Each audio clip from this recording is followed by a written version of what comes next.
episode of Pints and Brown Envelopes, and this week I'm delighted to join by Kieran O'Connor. Kieran's live from the bath. Kieran, what's happening? Oh, good, Mark. Thank you for giving me a wee shout to do this here. I haven't done one of these before, so albeit it fell at a tricky time.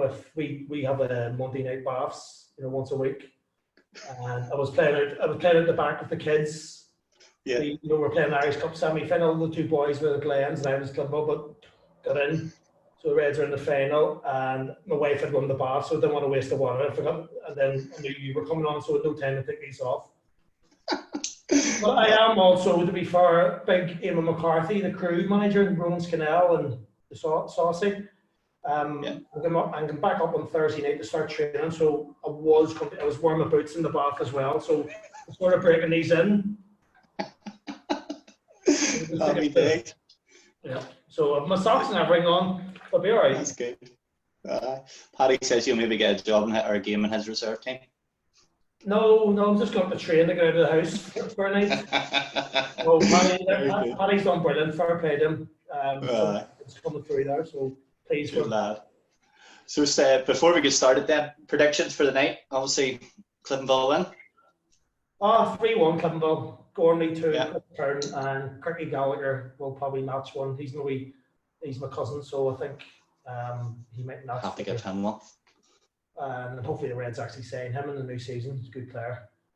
But yeah, 3-1 Cliftonville, and after seeing Ballymena get through in penalties there, just we set up for a great opportunity for Cliftonville to hopefully progress. Break the hoodoo. Yes. But we will get started then for yourself. Terms for youth football then, where did it all begin with you? From 8 to 9, to be honest, Celtic boys, a youth football coach legend in my eyes, and I suppose a lot of guys from the West who's played the football, Jim Heaney, otherwise known as Big Dino. Massive character, and very influential, and a lot of young boys that get into the love of football, so Celtic boys was my club, from under 10 all the way up to under 16 before things finished from there, so Big Dino was knocking about even when I was playing up Mollusk. You always see him knocking about with Celtic boys. I mean, knocking about's not the right word. You always heard Dino. If you were in game, he was always a character to turn up 10 minutes late in the match. Well, he was never late, but he always appeared at the pitch. And players maybe with the foot off the gas early doors, you'd have heard Dino after 10 minutes, from the top of the hill. Not just Dino as well, he had some great guys, here's like Mick McDonald. For me personally, in my wee team, Manuel Haggerty was big character, great. Paddy Scanlon, Diddler, Brian McKiernan, good Cliftonville fan. So they were boys, who, and Jerry Rice were, guys who I had experience, the 6 years with. But a lot of good guys, great coaches, and a lot of them who are still there, which is great. Yeah, and in terms for your side of things, then you must have been half decent if you get a move across the water. How did that materialise? Well, I mean, our wee team, the Celtic boys, we dominated, that level, from the way up. Really, the under 15 stage where we won pretty much every trophy for the first 4 years, and then Newington came good. Albeit it took a trip for me one time. I guessed, myself and Conor Hagan guessed it for Newington. Don't think Newington ever won a trophy at this stage. And we went to Whitney Bay with that wee team. Brilliant players, good set of lads. But me and Conor won that tournament for them. That's good. And I actually would wind some of the lads up about that, like Stud and Johnny Adams. But it gave them a taste of what it was like to winning. And I suppose that under 15, under 16, they went on to win the league. They won back-to-back league titles there. But probably, the fact that me, Conor Hagan, I'm not big-headed or biased or anything like that, but me, Conor Hagan, and Damien Curtin spent most of the season travelling over in England, over them 2 years. So that's why they won it. if I'm honest. So you got the ball rolling for them then, Kieran. See, you said Damien Curran there. Yes. Yes, I coached his wee lad at the minute. So they super footballer. It was myself, Dee Curran, Conor Hagan, and Chris Haggerty was our midfield. Very, very strong. Chris Haggerty played locally, within the Irish League as well, and he was a strong player. But yeah, Damien Curran, smashing football, had a fantastic career. Won a lot of trophies, a lot of medals with Linfield, especially. And Conor, he was a bit like me. Me and Conor's wee bit journeyman.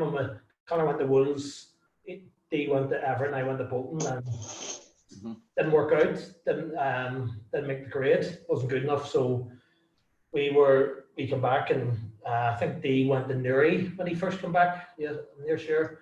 Conor was at Cliftonville, and I actually started off at DC. So yeah. How long were you over across the water then? 4 years.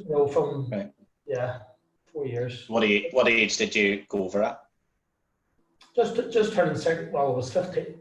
I hadn't just turned 16. Yeah, 16. So how did you find settling in? I suppose you've heard it. You hear the stories, and I mean, you only have to look at the numbers of the young lads who go over. Some very, very talented kids go over and just don't make the grade. A lot of that does come down to luck, but also it also comes down to how you're settled in, and homesickness played a big part in a lot of players, young lads, and also, but compared to Irish kids north and south of the border, they're probably a year or two behind in development with academies, and it's great actually to see Jim Magilton and Jared Little's that program they have set up, for the elite kids who are already pre-signed with a lot of English, Scottish clubs who are getting that opportunity. I think it's in Jordanstown, where they're getting the opportunity to experience living away from home in that sort of digs environment, So yeah, I was giving them a level. But it was hard, I'm not gonna lie, it was hard the first couple of months, not knowing anyone, and I suppose I stood out from my head because apart from the team that's saying my head was big. Actually, in the screen it looked massive, but I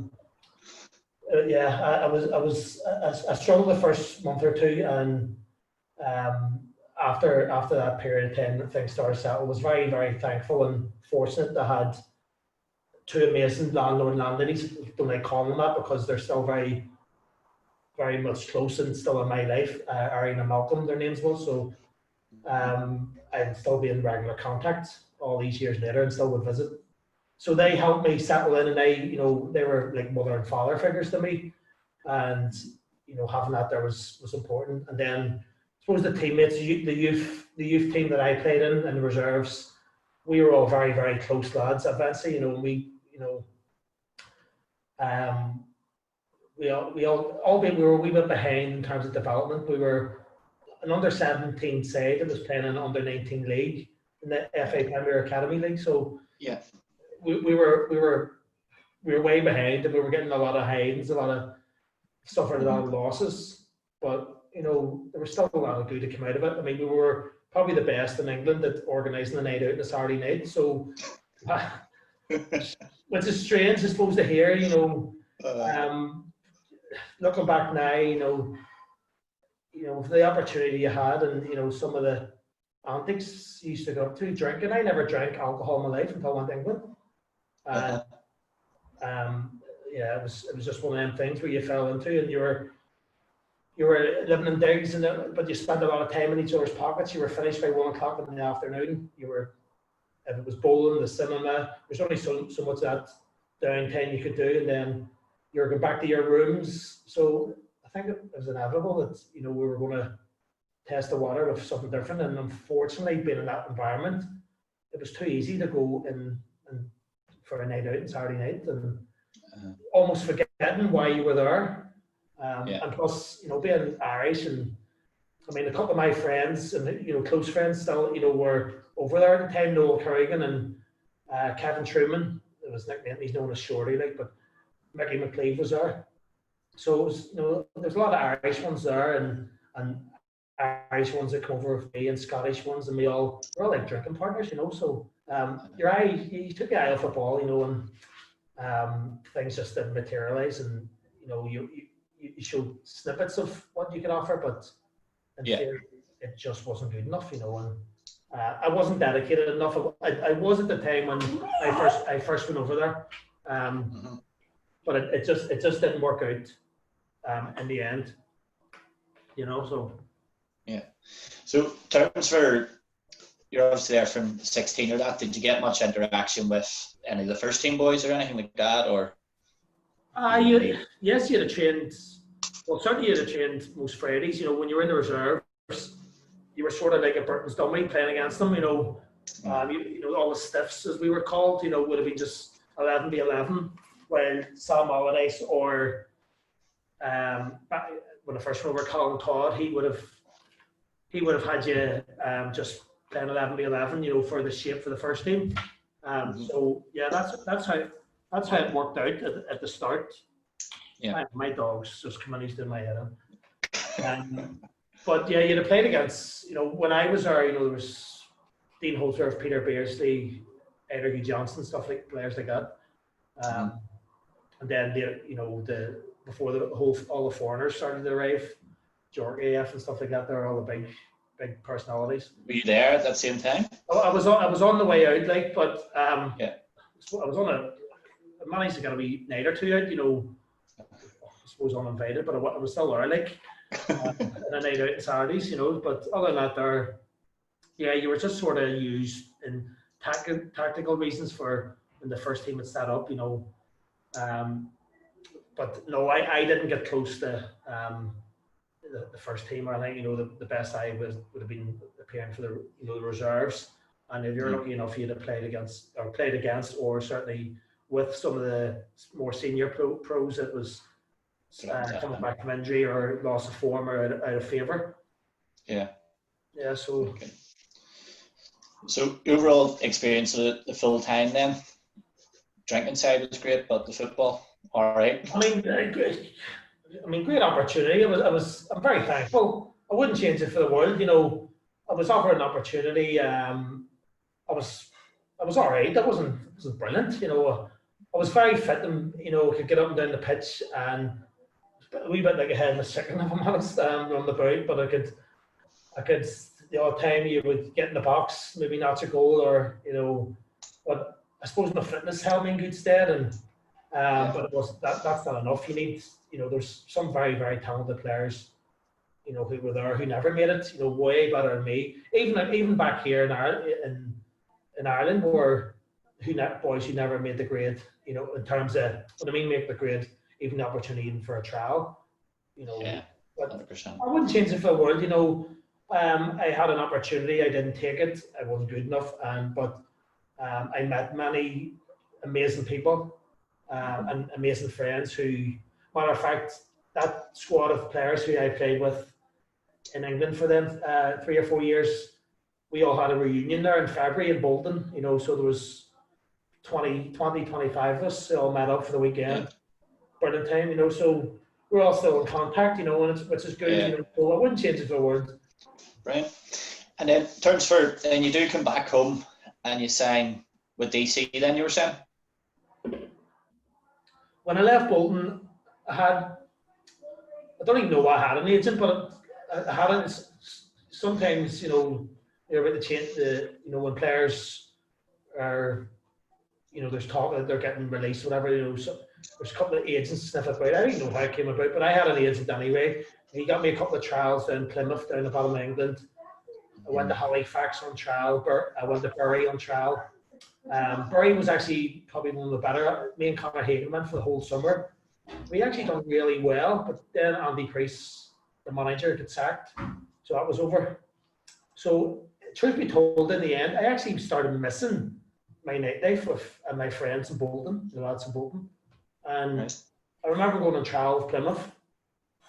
And I got about a 6-hour journey in the train. Before all them cheap flights and all came about, you had to get the train. And I got a flight down to Plymouth, and I played. I was picked up, and then played a match. I think it was against Portsmouth. But at that stage, I was mentally gone. I was more interested in what my mates were doing, and then other part of me was I just wanted to go home. So they wanted me to play the match and then stay for a few days training, and I played the match, and I just played okay, and you sort of know, I didn't do enough, but they still wanted me to train the next few days, and I just didn't want. I got on the train that night and went back to Bolton, went out that night, so. Went out the next night, and that's sort of how it went. It filtered away, and in the end, I just rang my dad and my mum and just come and get me and get my stuff, and my dad came over in the car so we get the boat back with all the stuff, and that was the end of that. I went to DC. I didn't play for a few months, and then I went to DC. Paddy Kelly was. He was another great guy, great coach. And he's up at Belfast Celtic now with Stephen McIlorm, and he's a great character to be around, and he's very, very influential with players who have stopped believing themselves and stopped. Hang on, get him out. Players who are just like off a scrap heap, if you like, and just not. Believing themselves again. So Paddy done that, and I think we were in the Championship 2 at the time, or the old Championship 2, before everything changed, and we got promoted and stuff. And then I had a good season there, and Tommy Kincaid signed me for Larne, and who were just getting the Premier League. See, I played under Paddy Kelly. Paddy Kelly managed us at Chimney Corner for a season or two. But they have Big Napper in that with you, and that. Head case. Big Napper, yes, he was there, and he used to torture me, and used to get to the headlock before a match, and you might have had a sore neck during the game because of him. But he was just a big balloon, but he's a good lad. And then I had Johnny McChrystal. Johnny's hands was about that size. It's great to see Johnny still helping coaching with Jared Mallon and stuff. So a lot of great guys up there, and. We had a good side as well. We had, Maxie McVeigh. I'm sure you've heard. I don't even know who you played against him, but Maxie was something else, like. And there's, a lot of other, strong players, that had a cross paths with, Noel Turgeon. He when he came back, he was there. Maxie, I think Daniel Lyons was there at one stage, and. Brendy Allsop, good lads, and Jackie Brown and stuff. A few Rockets. Les McCrory was the singer of the team, So it was good. I enjoyed my time there, albeit it was only for one season. So that there sort of get you the buzz back about football then. And then I went to Larne, and like Tommy Kincaid as a character, Tommy he's a man management. The core. He loves his players. He loves the guys that enjoy their football, but they have a laugh, when they can. And he was. I suppose he was a big factor that I in the end played for Tommy for 3 different clubs. He was that brilliant, So, and I enjoyed the time there. And we had a good year there at Larne, and we got beat in the final, the CIS Cup final. Albeit we got a bye in the semi-final, but sure, we didn't care. Unfortunately for me, my mate Connor scored the winning penalty, so I got dogs abused by his uncle Easy for about up until last year. He stopped. So we had that. Then we sort of had a good run in the Irish Cup in mid-table, and it was a good year. And I suppose my one regret from that season at Larne was I just should have stayed. I got above myself a wee bit and thought I was someone, and Marty Quinn at Cobain had come in for me, and looking back now, that I jumped ship too quick, and it was probably a wrong move for me, and it was something I shouldn't have done. Looking at that team at the time for Coleraine, there's Packy McAllister, Jody Tolan, Jerry Flynn, you've Tony Gorman, Sean Armstrong. There's a lot of big Irish League names there on the Ian one team. McCreesh was there as well. He was a smashing player. Rory Hummel, Gary Haverin, David O'Hara. You know, I mean, the list is massive. Like they that was some say they had. Me and Connor had been up actually, and we sort of. It was funny how we ended up where, you know, we suppose we were young lads, and Quinn was probably looking to breed us in, you know, in a year or two, and we went up there thinking, we're not going to play. You know, I went up there thinking, I want Patrick McAllister's shirt and Tony Gorman or Ian McCoosh. These guys have just won the Irish Cup and stuff, and or was it the year they got beaten the final? I can't remember, but they've played Irish League 5-10 years, and you know, I went up there with the attitude thinking, no, I'm playing. So we sort of get stitched up on the way up. You know, we were up in the car, and I had travelled with Packy, Sean Armstrong, and Jody. So they were asking us, you know, lads, he's going to say, you know, he's happy to stay, because we actually trained a couple of weeks with them before making the decision, and we were like, well, saying if the money's right, you know, our heads were up our hole at the time. You know, we thought we were someone. Yeah. And on a word of me and Connor that Packy had messaged Quinner saying these two boys think they're Roy Keane and Ryan Giggs. You should bring them in together and negotiate with them, but they're asking for 500 each a week.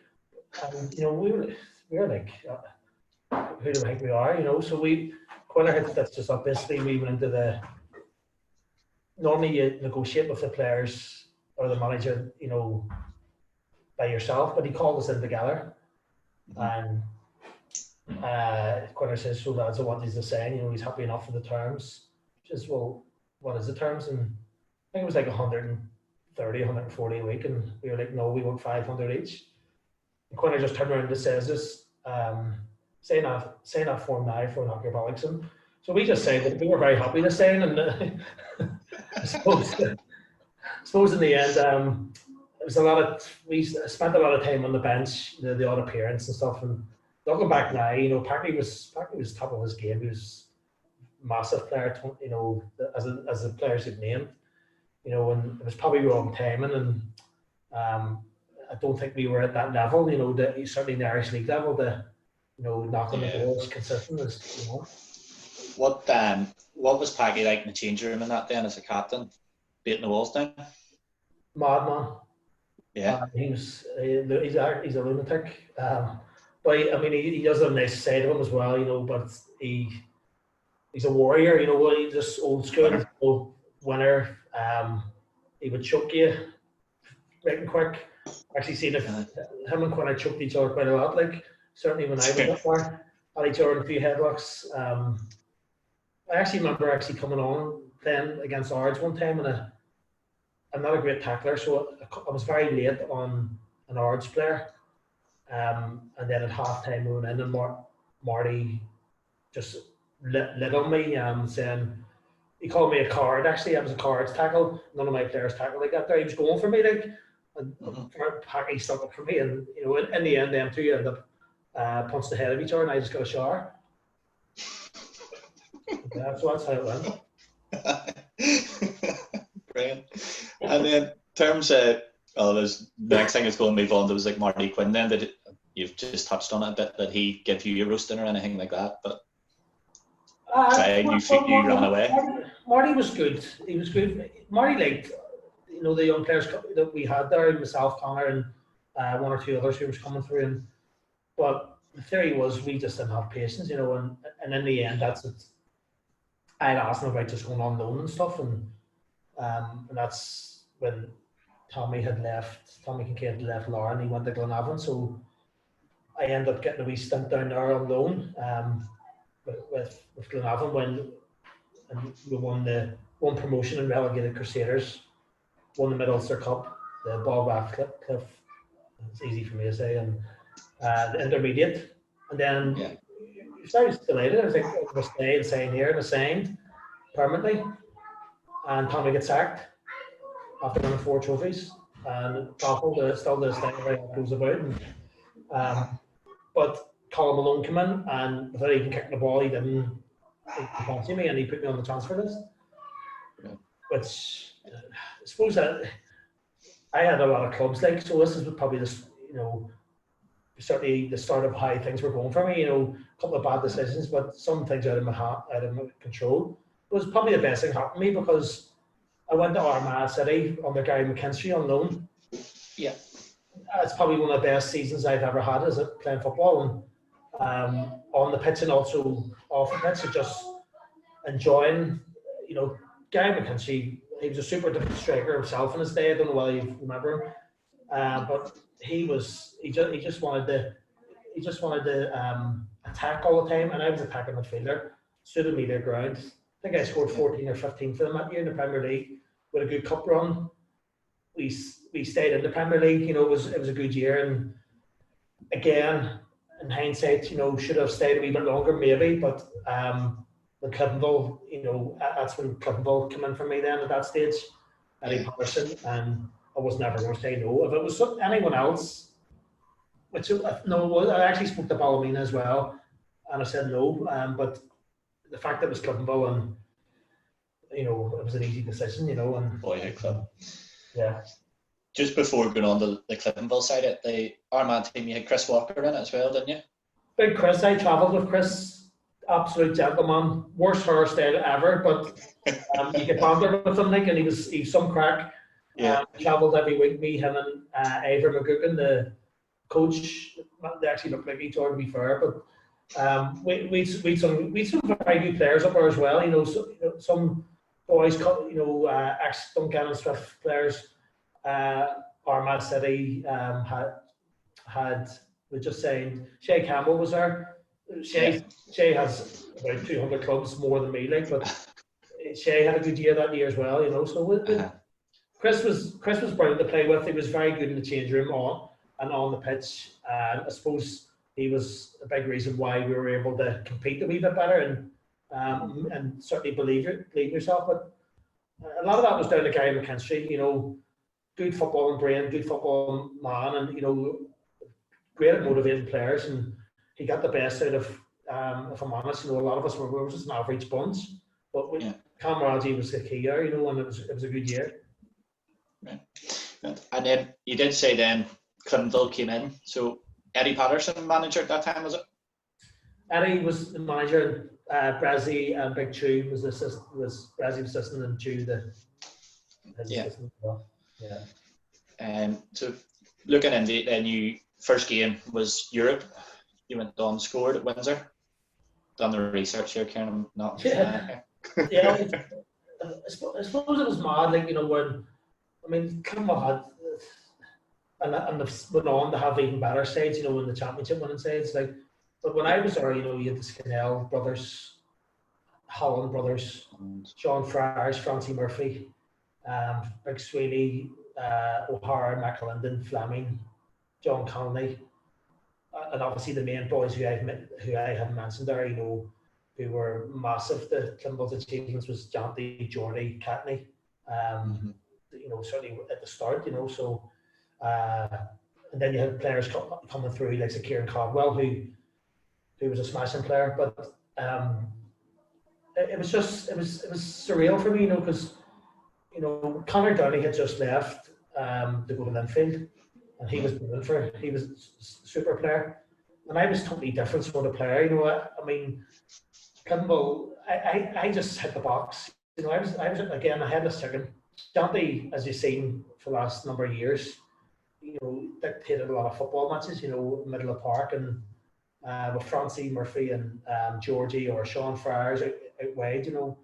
I had such freedom just to break the box and get on the end of things, and I scored 15 that year as well, which from the middle, which was great. And then obviously the debut was I was very nervous,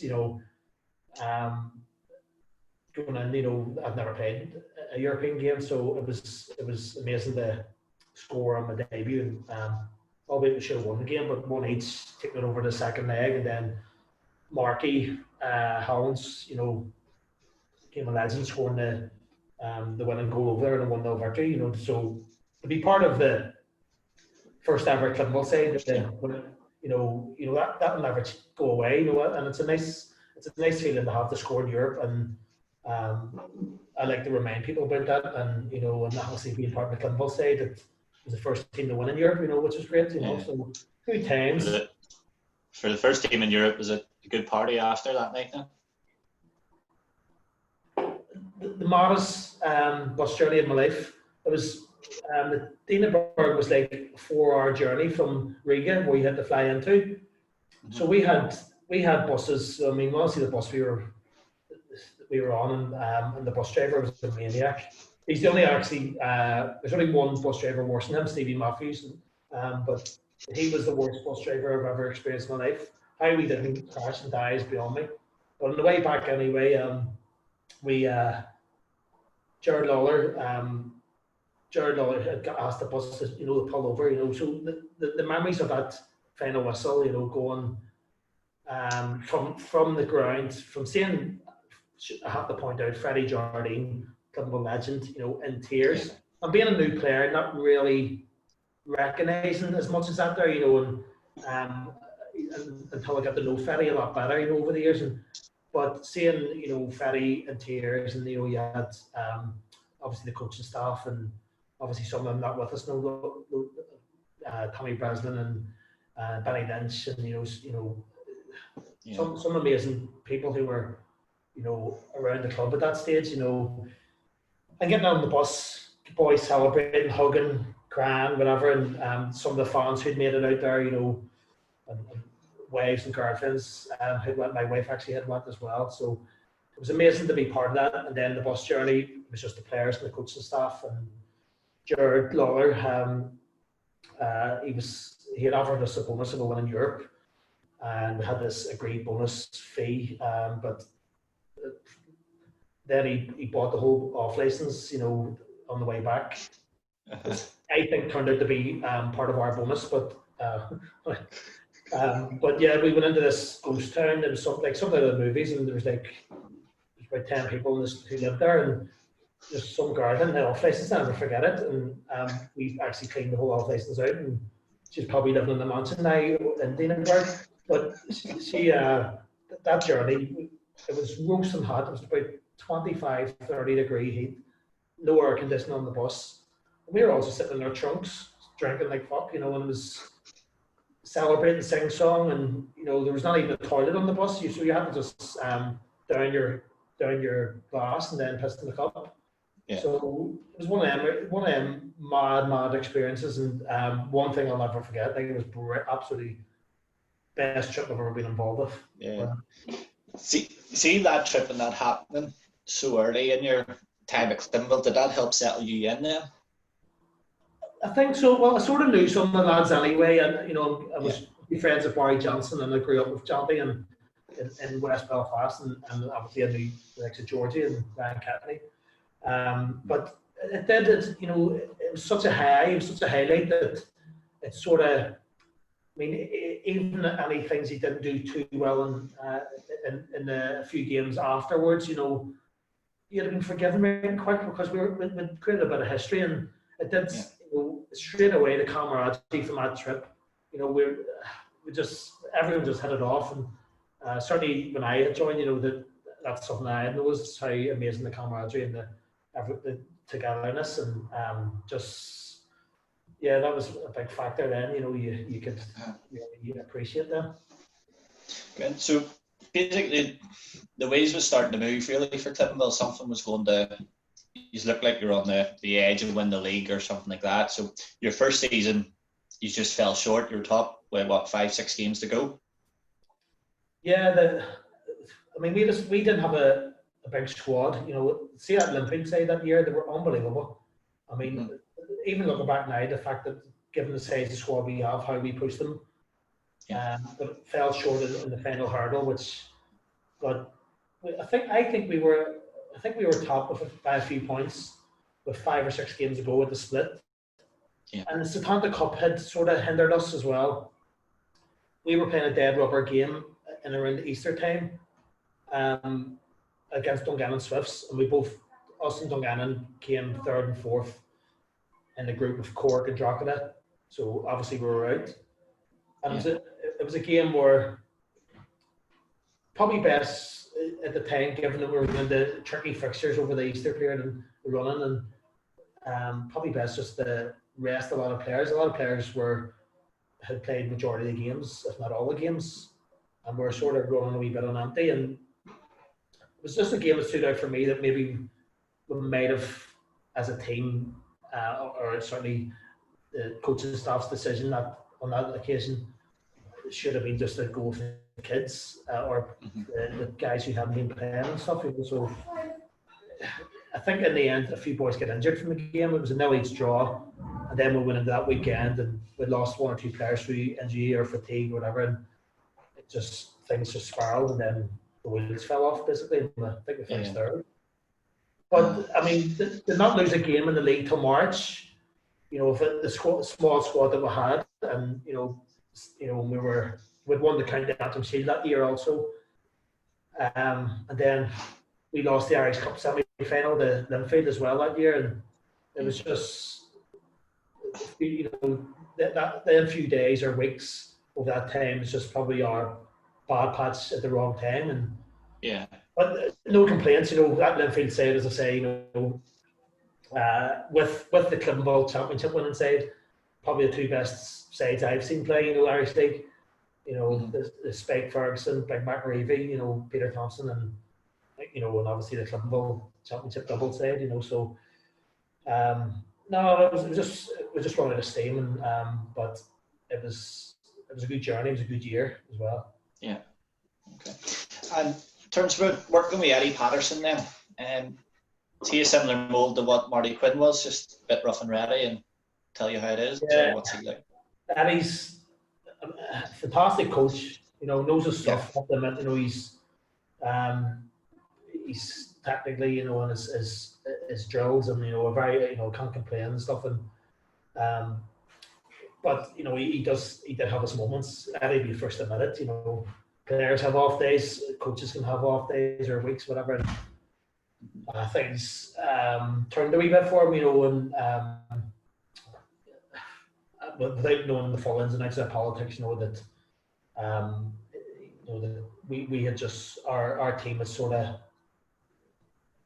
It just needed freshened up. It just needed new blood, new young and stuff. And unfortunately, I was part of that dead wood that sort of left. And Tommy Breslin, very fortunate. Tommy that played a few games when Eddie had when Eddie got sacked. But obviously, Tommy was there the whole time I was there. So it was amazing, knowing that his total different approach and his vision and his beliefs. You knew that Tommy was going to make that club special and players start believing, and it would have been nice to be part of it, but Tommy knew what he was doing and he turned it right, and a few of us left and I was one of them, but as a Cliftonville fan, that's I was delighted as the next one to see the success, but it's part and parcel of football. I had went very stale. I mean, I was probably one of the best wingers in the Irish League. I'm only joking, by the way. No, I had my first year and a half was great, and then after that, I started to play a lot out wide, and I used to give a lot of Cliftonville fans a lot of sleepless nights, myself included. So things just, I basically got worse and worse, and just started not enjoying the football, and looking for excuses, and just didn't do enough at that stage to stay on. So, but again, wouldn't change it. Loved every moment of it. Still am in contact, and a lot of friends from that squad and that team I was there with, and great guys, and again, I wouldn't change it if I would. I had that was my moment, and we were nearly men. I have to say, though, to be fair, the work that we had put in over them probably 5 or 6 years. I was there 4, but 5 or 6 years. You could see what Eddie had brought the team of players together, and a few county Antrim Shields, a couple of top. I think we came second once or twice, but certainly top 4 finishes. We lost the Irish Cup final. But participate in the Satanta Cup, and we won in Europe. So we had good times, and we just didn't have. To be fair to the Cliftonville successful side, any team coming through, with Joe Gormley and Liam Boyce up top, would ask a lot of questions to a lot of teams, and Marty Donnelly as well. Looking back, even that's Marty Donnelly, I think, was the target we tried to say, which would have helped in the wide areas back then. He's turned out he's been unbelievable in the Irish League. But looking back, it was great to be part of. Sad in a way as well, but a lot of hard work from us nearly men, if you like. But also very much on the other side that they're very pleased with the. And happy for the likes of Danelle, Dante, Catney, Georgie especially, to go on and see that, boys I had played with, to go on and be successful like that there, So it was good times for me, yeah. You paved the way, you started it, got the ball rolling. We certainly put them on the map to compete and be around the top end of the table and certainly finals or whatever, but we just didn't have enough quality. And again, looking at the players, it's looking back now, that's given the squad that they've actually won the Wonder League, what they had, we were I was quite proud. Some of the achievements that we had then for such a small squad, but it was that was the time, that was our time, and it wasn't good enough, but enjoyed every moment of it. Did you then, after Cliftonville, after getting released, did you go back and play football elsewhere, or was that you done? No, I went back to DC just for handiness from locally, and Paddy Kelly was still there, and they were in the Premier League, so I signed in. I actually tell that I'm near sure I took a break completely. I just didn't. I couldn't be arsed, to be honest, I think. But in the end, Paddy Kelly again got me to sign up at DC, and and had a stint there for I think it was half a season actually. Yeah. So then I was demotivated by that stage, if I'm honest, and changing room I was in with at Cliftonville, the camaraderie and the banter especially. I mean, some of the banter we had was out of this world, it was brilliant, and I missed that, and it almost felt like you were. I enjoyed that side of it. I enjoyed the banter and the crack and the social side of things, and and I sort of forgot what I was there for, and I could now, when you find that change room where it's all our camaraderie and stuff, things are never the same, and when you leave that, so I just became disillusioned and disheartened at times, and I've fluttered a wee bit with a few different teams, and there's only 3 more friendships with more than anything of some of the teams I went to, and I ended up going went down to the amateur league, if I'm honest, to the Newington side by Gavin McCarthy, and I played there for a year, and we won the Premier League, and we got played in the playoff against Donington and got them promoted to Championship 2, and I enjoyed that, I really, really, Big Soap's a great fella, very successful, certainly in and around that level, but it was great to play with, and it was a very good side as well, even looking back at the start of this interview when I was slagging the Newington lads, a lot of them boys were still there, and who had, been very successful at that level. So I went in there, and then I dabbled again with making Kate at Distillery, and Distillery was in such a transition after Paul Kirk had left, and it was just probably bad timing for Tommy, and you just couldn't attract many players, and Tommy left, and then Big Soap and Sean Paul Murray got the job at the Whites, and we again I stayed put, and we played there, and but it wasn't, my heart wasn't there, and I just took a break completely after that there, and then I think it was 2 years ago now, just passed, and Big Soap then rang me again. It's always Big Soap. Honestly, he sells Snowden Eskimo, but he's when he's ringing you, you're gonna probably sign for him, but he's that influential with his mouth. But so he actually we stint down in Jordanstown to help Billy Yule out, and I went down there for not even half a season, near the end of the season, and just played a wee bit there, and then that's when the Crew United opportunity came up. Yeah. Again, Eamon took the job, and myself and Ronan Scannell, when Ronan was assistant, I was the coach.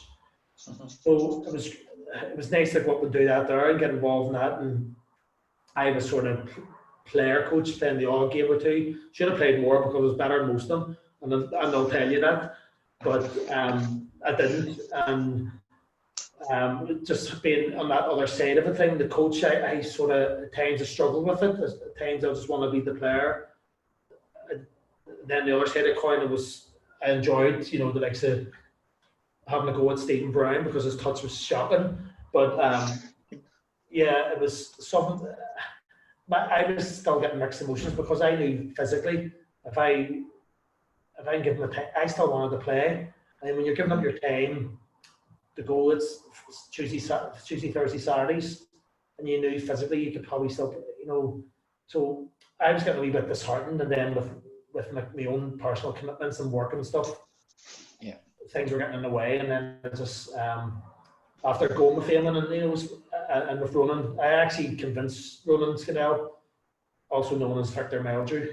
I actually talked him into going, helped talk Georgie McMullen into retirement, played the year, and then I left. So they were a wee bit racing, but it was a good time. Brilliant club. Yeah. Thomas McKenna, his dad, Mr. McKenna, and the guys up there, absolute fantastic setup, fantastic people. We put a lot of Irish League clubs to shame, to be honest, because I played with most of them, and I could tell you, yeah, that's a matter of fact. So but that was that's sort of been my journey since I left the Reds, where it's just sort of filtered out, and then just with commitments and just enjoying my life and my kids, with two young boys, and I'm just really enjoying my time, and just filtering in and out, was something I just done, and I suppose I actually might be getting back up the Crew, as I say, on Thursday, just to get involved with a bit of training and stuff.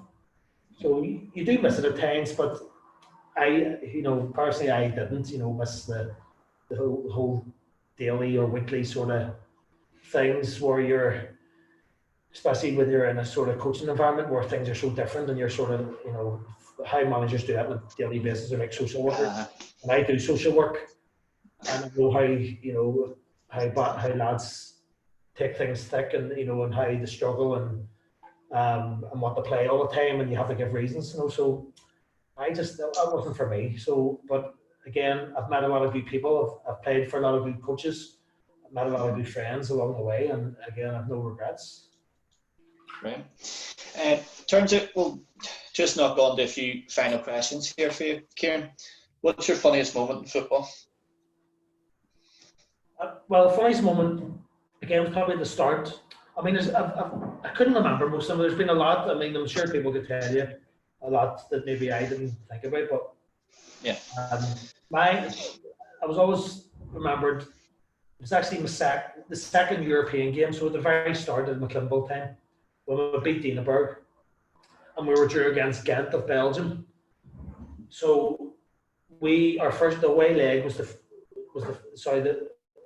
first leg was away from home, and due to work commitments for me and Chris Scannell, we couldn't travel that morning with the boys, the team. So we had to get on a later flight. So I was like, I mean, Chris Scannell was a big, I idolised Chris, and when I used to wind up with it. He was a big player, great fella. But back then, when I was new, I was quiet enough at stage, and I just wanted to make an impression. It did in the first game against Edinburgh, but again, I was still very new. So the arrangement was with the club had arranged for me and him to get a flight together and meet up with the team later on that evening. So my wife drops me up to the Belfast International Airport. I think it was like a 4:00 flight. And it was that back then the stage when you could actually stand at the gate, when you have like 20 minutes, and then they close the gate. So I'm up around good time, having a wee coffee, whatever, in the Cliftonville gear, thinking I was someone. And Chris still hasn't appeared. So I'm like ringing him, he's not answering. He never answers his phone either to anyone. And he wears a watch with no battery. So it was coming to the stage where I started to panic. Bear in mind I'm new, and when I'm concentrated on what's up and coming, and I'm starting to turn a wee bit white and feel a wee bit sick because our captain and star striker where was he? So Jared Lawler was obviously knew what Chris was like, so he kept ringing me. And again, Jared was quite new to me, and he's a chairman of the club. I was known as Doug, so he'd be like, Doug, where is he? Is he? I said, Jared, I don't know where he is. He hasn't appeared. So go and stand outside. So I was getting sent outside and everything to stand up for him, and still nowhere to be seen. And then eventually he rang me back, and he says, I'm just pulling up now. So at this stage, I was like, right, okay. I went back in, and I told our hostess or the people, the check-in people, he's coming now. He says, well, he literally has 10 minutes, or we're closing the gate. And I'm like, no, you can't close the gate. You know it. So I started to go off him on saying, no, you've no idea what's happening here. He's our captain. We're playing in Kent. You all didn't know who I was or who was or whatever. So I'm telling her all this here, and she's like, I'm really sorry. Like, so eventually I said, hang on, I'll go outside and see if he's here. So thinking Chris is running up the car park across. Yeah. It's just a coffee in his hand. He's casually strolling with his man bag. And at this stage, my t-shirt was stuck to me, so I was sweating.